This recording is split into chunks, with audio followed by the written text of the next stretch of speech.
آیات قرآنیہ کی تلاوت اگر تبرکن بھی کی جائے تب بھی، اور اگر اس نقطۂ نظر سے کی جائے کہ بھئی ہمیں اسی آیت کے نور میں آگے سفر طے کرنا ہے۔ قرآن مجید کی آیتیں سب نور پارے ہیں۔ قرآن مجید بے جان حرفوں کا مجموعہ نہیں ہے۔ قرآن مجید ایک زندہ کتاب ہے اور زندہ کرنے والی کتاب ہے۔ خود زندہ ہے اور زندگی عطا کرتی ہے۔ قرآن مجید زندہ وجود ہے اور زندگی بخش ہے۔ تو اس کے نور میں اگر زندگی بسر کرنی ہے تو پھر غور کرنا ہوگا۔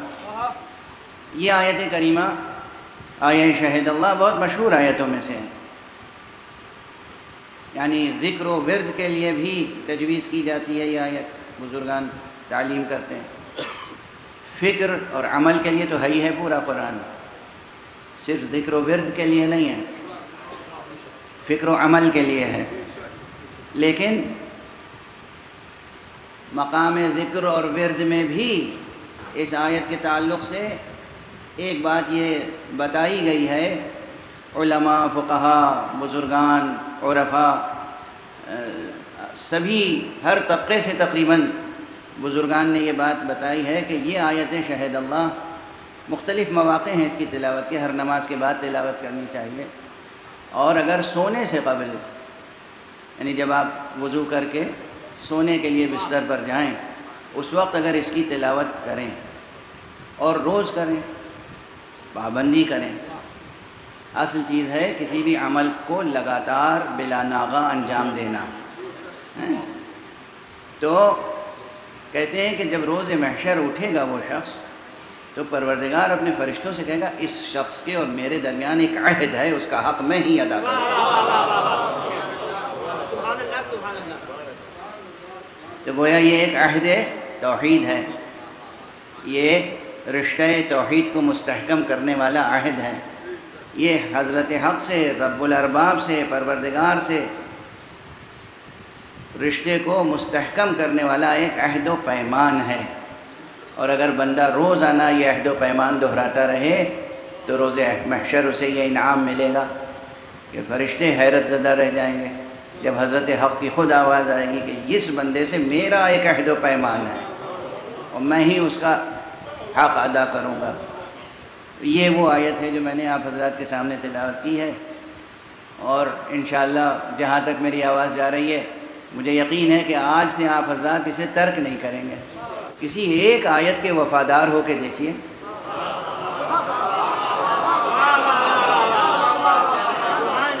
پورے قرآن پہ تو ہم سے آپ سے کیا عمل ہوگا، کسی ایک آیت سے تو وفاداری کا حق نبھانے کی کوشش کیجئے، پھر دیکھیے وہ آیت، اس کا ذکر، اس کا ورد، اس پر عمل کرنے کا جذبہ، اس کی بنا پر آپ کے توفیقات میں کیسے اضافہ ہوگا۔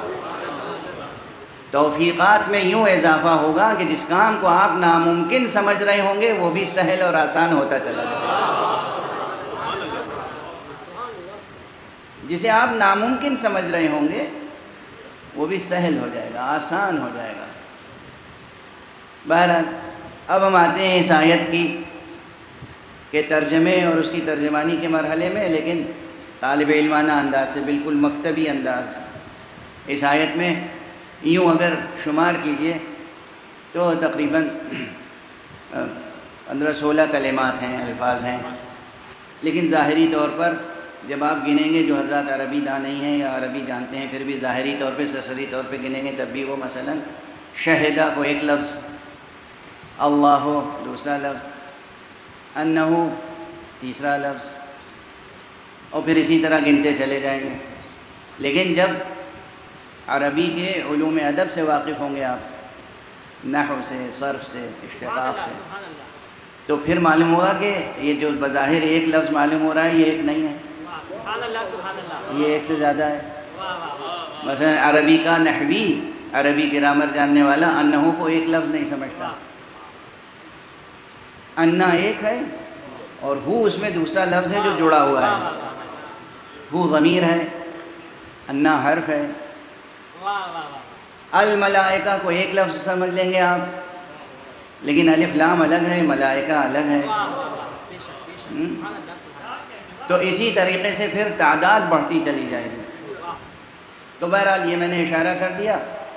اب اگر آپ اسے سمجھیں تو طویل ترین فہرست تقریباً کوئی 18 گنے گا، کوئی 22 گنے گا، کوئی 26 گنے گا، چونکہ اس کے اندر بعض جگہوں پر جب ظاہری لکھے ہوئے الفاظ کی گنتی پوری ہو جاتی ہے تو بعض نحو سکھانے والے کہتے ہیں اب جو چھپے ہوئے لفظ ہیں انہیں بھی گنو۔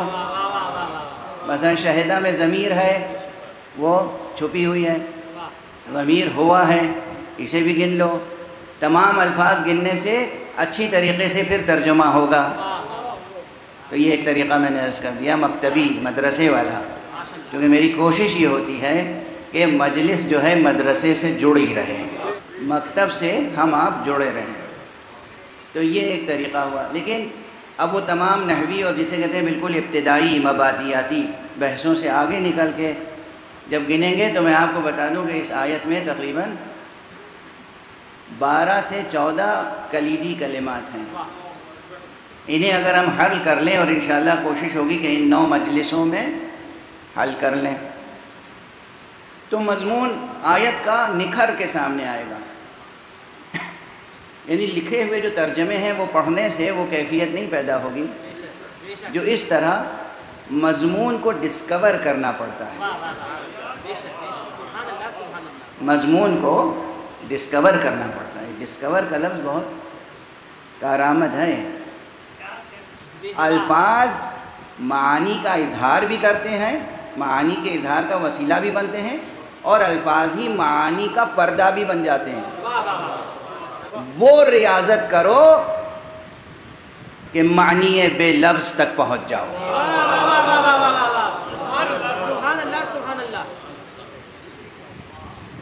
یہ ذہنی ریاض بہت ضروری ہے کہ ہم آپ معنی بے لفظ تک پہنچ جائیں۔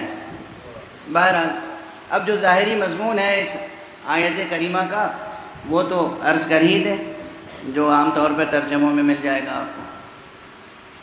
آیت بظاہر معلوم ہوتا ہے کہ توحید کے مضمون سے متعلق ہے۔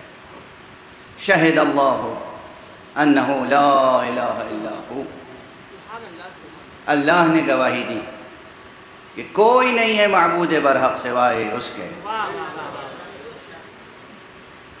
اللہ نے گواہی دی بھی آپ کر سکتے ہیں ترجمہ، اور اللہ گواہی دیتا ہے یہ بھی ترجمہ کر سکتے ہیں۔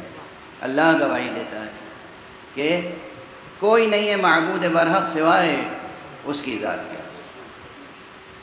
والملائکۃ، اور اللہ کے خاص ملائکہ، یا لفظ خاص ہٹا دیجیے، اختیار ہے ابتدائی مرحلے میں، جہاں اختیار سلب ہوتا ہے وہ آخری مرحلہ ہے۔ اور اس کے ملائکہ گواہی دیتے ہیں۔ وَأُولُو الْعِلْمِ، اور وہ گواہی دیتے ہیں جو اہل علم ہیں۔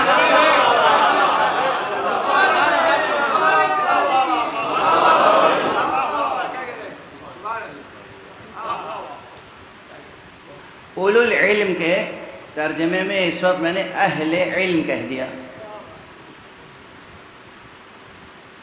لیکن اولو العلم کے معنی میں ترجمے میں عام طالب علم شریک نہیں ہو سکتے۔